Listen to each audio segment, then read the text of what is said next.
Hey everyone, so I wanted us to go over our math work for this week. In today's video, I want to go over numbers 1 through 5, where we talk about numbers and operations, and we're using this as a fraction review. And the reason we're doing this is we just kind of want to keep minds refreshed on what we've learned in the last few weeks. So I want us to go over all of them and make sure that we got everything right. So if you don't have everything right, we can see where you went wrong. Also, you can message me if you don't understand certain things. So let's check out number 1 and see what we get. So number 1 says, Keith is making cookie dough. Each batch has 2/3 of a cup of brown sugar. He is making 5 batches. How many cups of brown sugar do we need in all? First, I want us to circle, just like we do in class, our key numbers. So it says he had 2/3 cup of brown sugar, and he has to make 5 batches. So when we look at this, we know that each batch has to have 5 each of the batches has to have 2/3 of a cup of brown sugar. So our key word would be each. We know when we see each, it means to multiply. So let's move over here. And let's look at it. So we know we have 5 batches times 2/3. So we remember our first step is to underline our whole number with the 1. So now our 5 has a denominator of 1. Then all we have to do is multiply across. This was something that y'all did really well with. So 5 times 2 would be 10, and then 1 times 3 would be 3. So we notice that this is an improper fraction. So we see that 10 over 3 is not one of our answer choices. So it wants us to go a little bit further. So to change our improper fraction, we need to divide. We always divide our denominator into our numerator. So let's work this out. We know that 3 cannot go into 1, so we know we're going to have to make 3 go into 10. So 3 times 3 is 9, and 10 minus 9 is 1. So I always try to tell my students, make a horseshoe. It's kind of a horseshoe shape. So we would start with this one, and we would move to 1 all the way up to 3. So our whole number we would start with would be 3. That's our whole number.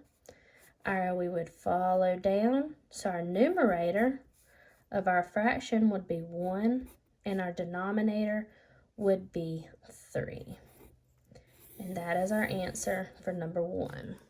So number 1 should be D. So now let's move on to number 2.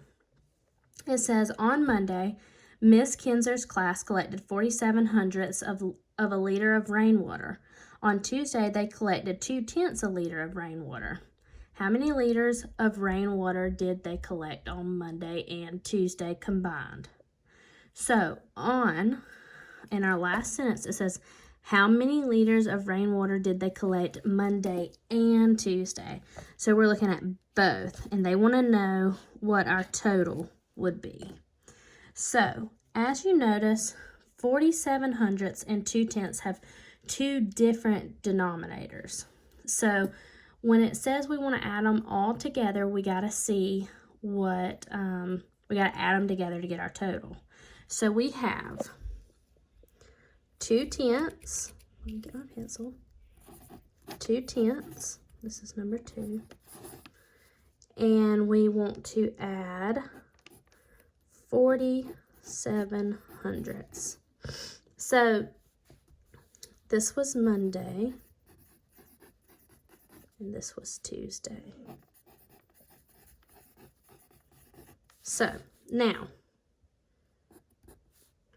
what do we have to think, what do we have to do to get our denominators like? Because we cannot add with them being unlike. So, our first step would be to get our denominators like. We know that 10 times 10 would equal 100. So whatever we do to the bottom, whatever we do to the denominator, we need to do to the numerator. So we need to multiply it by 10 as well. So let's bring this down and let's make our new fraction. So it would be 20 over 100. Then we just need to bring the rest of our problem down. And now that our denominators are, now that our denominators are alike, we can go ahead and add. We know that our denominators, and remember, we don't touch the denominators. We leave them 100. So now we need to add the numerators. So we know that 4 plus 2 is 6 and 0 plus 7 is 7. So our answer for number 2 would be 67 hundredths. And that is B. Okay. Number 3. This one's kind of easy. Which number sentence below correctly compares 2 decimals? Okay, so first we need to look at the first sentence. We're going to just take this one answer by answer, or choice by choice. So we're going to look at the whole numbers. We know that this is our greater than sign. This is our less than sign. And of course, this means equals. So let's look at choice A. 2 and 99 100ths is greater than 3 and 51 hundredths. So it is saying that 2.99 is greater than 3.51. Well, first, let's look at our whole number. Are they the same? No, they're not. So it says 2 is greater than 3. We know that is not correct. So we can just go ahead and mark A out. Now, on B, it says we have 1.01 equals 1.1. Now, let's look at our whole numbers. They're the same. But let's move over to the next one. We have 0 and 1.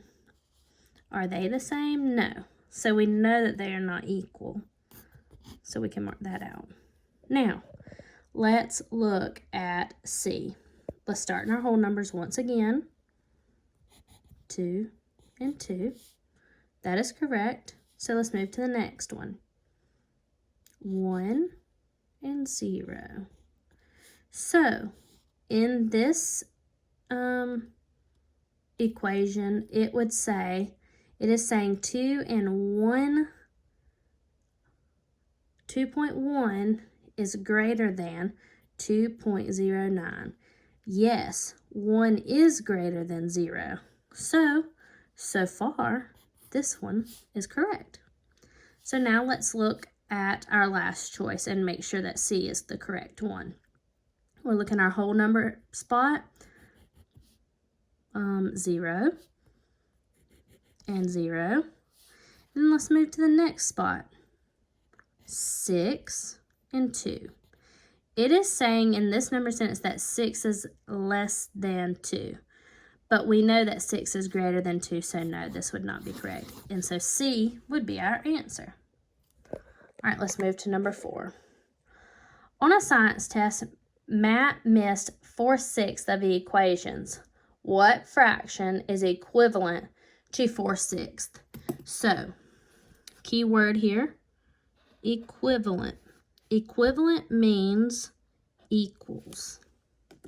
So now let's look at it. On a science test, he missed 4/6. Which of these answers is equivalent to that? So what it's wanting to know is how can we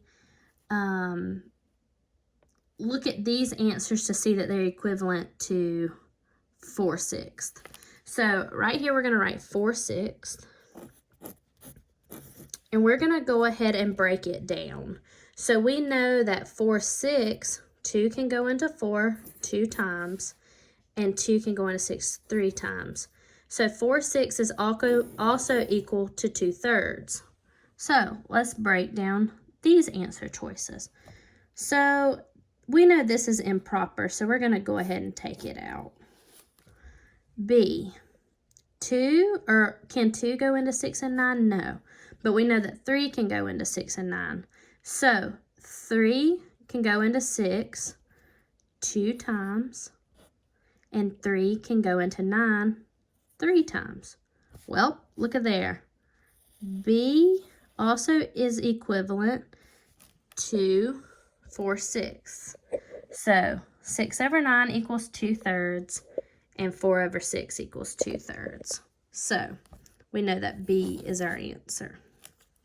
But I will go ahead and show y'all what C and D would equal. We know that 2 can go into both of these, and we also know that 4 is half of 8, so that would be 1/2. And then 2/6, well, 2 can go into 2 1 time, and 2 can go into 6 3 times. So that would be 1/3. So we know that B would be the correct answer. Okay, so last question on here. At the Pinewood Derby, Max's car rolled 0.67 of a meter, and Alex's car rolled 0.7 of a meter. Whose car rolled the furthest? So this is just like what we did in number 3, except they have it in a word problem. So let's write down.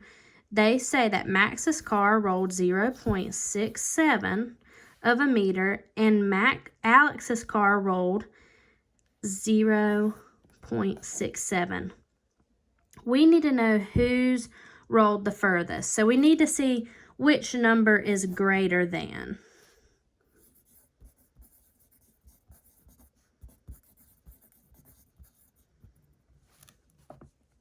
So let's look in our whole number, or it's called ones as well. So we see that both of these, our whole numbers, are the same, so we're going to move to the right. We have 6 up, and we have 7. So therefore, the bigger number would be 7, and that would be our answer. So Alex's car rolled the furthest.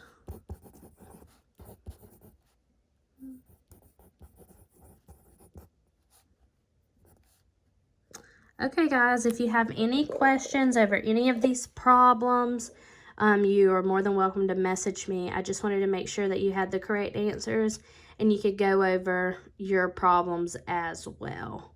Have a good day.